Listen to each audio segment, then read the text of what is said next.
Bonjour à tous, Cindy Tremblay de Super Cardio. Alors, cette vidéo, c'est pour vous expliquer comment créer un groupe et comment changer les paramètres de ce groupe. Donc, vous voulez peut-être créer un groupe de support, de motivation. Alors, sans plus tarder, je vous partage mon écran et je vous explique comment faire. Alors, premièrement, je vous suggère fortement de créer un groupe directement sur l'ordinateur parce que vous allez avoir beaucoup plus de paramètres. Vous allez ici en haut à créer et vous allez choisir groupe. Vous allez nommer votre groupe, par exemple, défi santé. Et là, vous devez absolument ajouter au moins une personne, sinon vous ne pouvez pas créer votre groupe. Donc, moi, souvent, je vais ajouter tout simplement mon mari pour le départ, puis je vais rajouter les autres personnes par la suite quand je vais avoir vraiment terminé de finaliser les paramètres du groupe. Ensuite, vous avez plusieurs choix, fermé, public ou secret. Donc, évidemment, je ne suggère pas public. La différence entre fermé ou secret, fermé et privé, c'est la même chose en passant. Un groupe fermé, l'avantage, c'est que les gens vont pouvoir trouver votre groupe. Donc, ils vont voir qui est l'administrateur, ils vont voir la description du groupe, le nom du groupe et la page couverture. Ils ne verront pas qui sont les membres, ils ne verront pas non plus les publications, ce qui est parfait. Et un gros avantage, c'est que vous allez pouvoir partager le lien de votre groupe à une personne pour que cette personne-là s'ajoute. Si vous prenez un groupe secret, personne ne va trouver votre groupe sur Facebook. Donc, si vous voulez ajouter quelqu'un, vous allez devoir l'ajouter manuellement. Alors, moi, je vais vraiment choisir fermer et vous pouvez décider de l'épingler à vos raccourcis et vous faites créer. Alors là, maintenant, votre groupe est créé. Avant d'ajouter des gens, par contre, on va aller changer les paramètres. Évidemment, vous voulez avoir une belle photo de couverture. Donc, la première chose à faire, c'est de créer votre photo de couverture. Moi, j'aime bien utiliser le logiciel canva.com. Si vous voulez savoir quelle est la grandeur de l'image, ça change très souvent avec Facebook. Je vous suggère d'aller à l'onglet Aide Facebook, de taper dans l'onglet de recherche page couverture dimension et ils vont vous les donner. Donc, vous allez les mettre dans Canva, mettre une belle image, un titre et ensuite l'enregistrer. Et là, vous avez seulement à cliquer « Importer une photo ». Donc, pour les membres de Team Action, je vais vous fournir des images gratuites où vous allez pouvoir les utiliser telles quelles. Ensuite, on va aller cliquer sur le plus ici, puis on va aller modifier les paramètres du groupe. Donc, première des choses, moi, j'aime bien modifier le groupe comme type de groupe et choisir apprentissage social.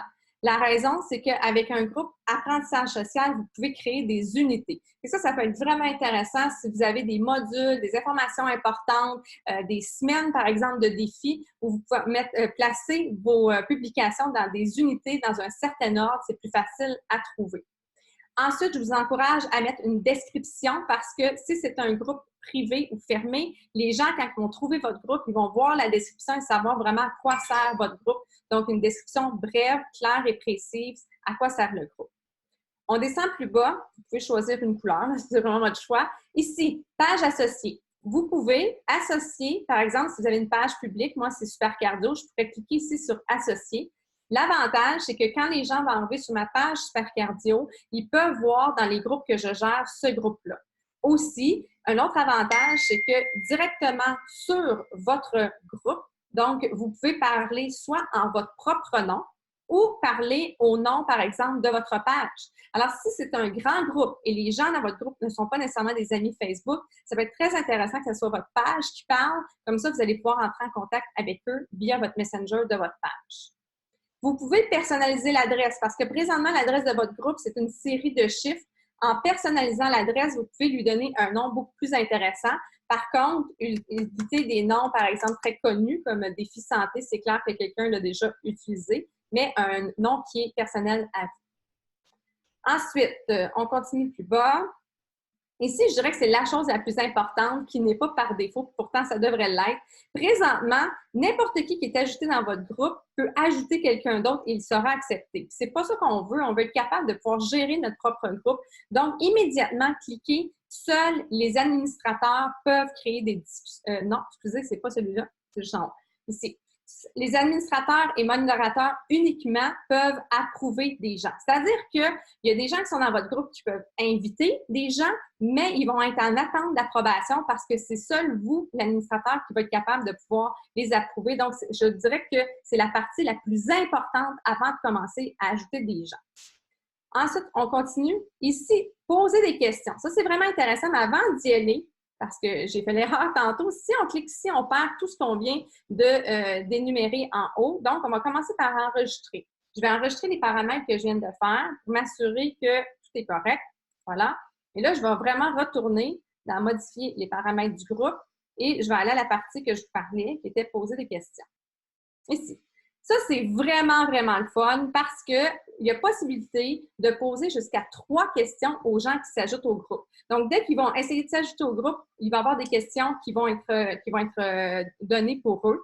Donc, par exemple, vous pourriez demander quelle est leur adresse courriel, quels sont leurs objectifs. Vous pourriez demander est-ce que vous avez déjà un coach? Ça va vous permettre de savoir si la personne a déjà un coach. Cette personne-là fait partie de quel pays? Si, par exemple, votre produit est dans un seul pays. Donc, les gens doivent répondre aux questions avant et ça va vous permettre de voir les réponses aux questions. Aussi, vous pouvez créer des règles. On va retourner aux paramètres du groupe. Voilà. Donc, on s'assure que ça a bien été enregistré parce que malheureusement, il n'y a pas un signal qui dit « N'oubliez pas d'enregistrer ». Donc, si vous n'enregistrez pas, vous avez perdu. Alors, la chose la plus importante, l'approbation d'adhésion, administrateur et modérateur seulement. Ensuite, un petit peu plus bas, vous pouvez décider que vous n'autorisez pas les pages d'entre vos groupes, seulement des gens, des personnes. Ici, permission de publication. Moi, souvent, dès le départ, dans la semaine, disons par exemple, je fais un défi de groupe et j'ai une semaine préparatoire. Dans la semaine préparatoire, très souvent, je vais écrire que seulement l'administrateur peut publier. Ça veut dire qu'il y a seulement moi qui peux publier, mais tous les autres peuvent commenter. C'est intéressant dans une semaine préparatoire parce qu'il y a des informations très importantes de publication. Peut-être que tout au long de la semaine, vous allez continuer à ajouter des gens. Quand les gens arrivent dans le groupe, vous voulez vraiment qu'ils aient voir les informations importantes. Ou si vous créez un groupe info, par exemple, ça peut être intéressant que ce soit seulement l'administrateur qui publie. Moi, quand mon défi ensuite commence à la semaine 1, je m'en vais changer ici permission de publication et je mets n'importe qui, j'enregistre évidemment. Et après ça, au moins, ça fait en sorte qu'il y a plus d'action dans le groupe. C'est sûr que quand on met que tout le monde publie, c'est intéressant pour tout le monde qui peuvent mettre, par exemple, leur selfie d'entraînement si c'est un groupe d'entraînement. Alors voilà, votre groupe ensuite va être prêt. Donc, vous allez avoir mis une photo, vous allez avoir changé les paramètres et là, il va rester tout simplement à aller ajouter les gens. Vous pouvez le faire manuellement en invitant des membres ici, mais on peut inviter seulement des amis Facebook. Sinon, tout simplement, moi, ce que je fais, c'est que je m'en vais en haut du groupe. Donc, je m'assure que je suis vraiment dans la page du groupe. Ça, ici, c'est le lien URL, mais comme je vous suggère, allez changer ici le nom. Vous allez avoir un nom plus personnalisé que tous ces chiffres-là. Et là, vous faites bouton de droit copier. OK?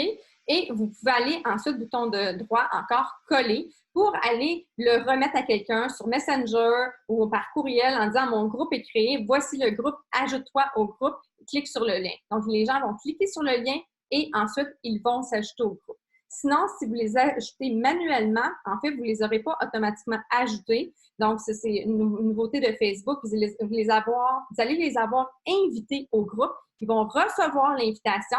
Tant qu'ils n'acceptent pas l'invitation, ils ne font pas partie du groupe. Donc, en espérant que ça a répondu à vos questions, si vous avez des questions, n'hésitez pas à les poser. Bonne journée!